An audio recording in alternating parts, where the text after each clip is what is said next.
Première rétrospective parisienne consacrée à Madame Gray au musée Bourdelle à Paris en référence à son rêve de devenir sculpteur. On y retrace la longue carrière de 1933 à 1989 de cette reine du plissé et couturier hors pair autour de 80 robes devenues aujourd'hui intemporelles.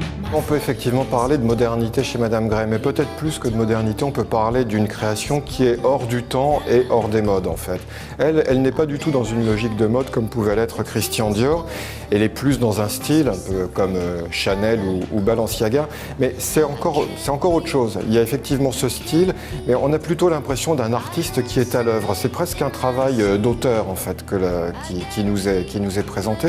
Elle a toujours cet intérêt pour les origines du vêtement, que ce soit le vêtement antique, le vêtement qui vient de traditions extra-européennes, par exemple le sari indien, certains vêtements du Maghreb aussi qui l'intéressent. Elle, ce qui lui plaît beaucoup, c'est le vêtement sans couture principalement, où on a vraiment une interaction très très forte entre le textile et le corps de la femme qui doit être magnifié bien entendu. Donc on sera forcément dans quelque chose qui est hors du temps.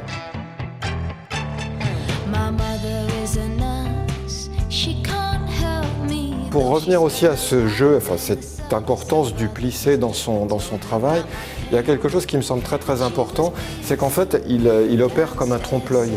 Et ça c'est vraiment une constante dans le travail de Madame Gray, qui joue vraiment comme ça avec ce jeu sur les verticales pour dissimuler éventuellement des défauts lorsqu'il y en a. Madame Gray donc, ne fait pas des robes de princesse, mais elle fait des robes de déesse.